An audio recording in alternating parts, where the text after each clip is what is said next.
Yezidiler geldi, herkes geldi. Türkiye herkese kucak açtı. Türkiye sen kimsin diye sormadı. Sınırı aşıp gelenler, bombalardan kaçıp gelen herkesi kucakladı. Herkese sahiplendi.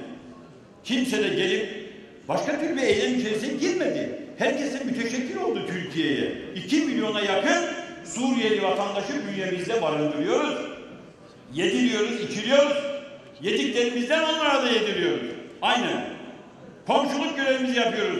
Kardeşlik görevimizi yapıyoruz. Ama Kobani'den gelenleri tuzağa düşürme adına içeride sergilenen senaryoları, oyunları da öyle tahmin ediyorum ki hepiniz ibrette izlediniz. Şimdi mahcubiyet duyuyorlar. Şimdi ne yaptık biz diye yere bakıyorlar. Barış süreci, huzur sürecinden yana olanlar sözde olduklarını defalarca ilan ettik. Dedik ki silahı bırakmadığınız sürece Türkiye'de hakların daha ileri derecede konuşulması, sorunların bir an önce çözülmesi konusunda silah engeldir. Bu silahı elinize bırakın, dağlardan inin. Biz dün kardeştik, kardeş olarak bu sorunları çözme iradesi bu iktidarda var dememize rağmen onlar çözümü değil silahı tercih ettiler. Ve sonunda da zannettiler ki 35 ilde bazı kalkışmalar yaparak Türkiye'yi başka bir atmosfere sokabiliriz diye. Toplamı 120 bin kişiyi ancak ayağa kaldırabildiler. 120 binin de kaçı Kobani'den gelen onu da bilemiyorum. Kaçı Kobani'den gelen Kürt kardeşlerimizden olduğunu da bilemiyorum. Bu kadar ancak Türkiye'yi huzursuz edebildiler. Kime ne yaptılar? Kürt'ün dükkanını yaptılar.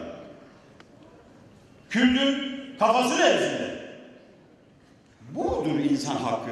Bu mudur Kürt'ün hakkını savunmak, korumak? Her türlü sorunu çözme konusunda alternatifleri, imkanları ortaya koymuş olan çözüme endeksli bir iktidar var iken ve işler iyi giderken, Kobani'ye de kucak açmış iken Kobani'ye diyor Türk askeri gitsin. Zinhar diyor Türk askeri gitmesin.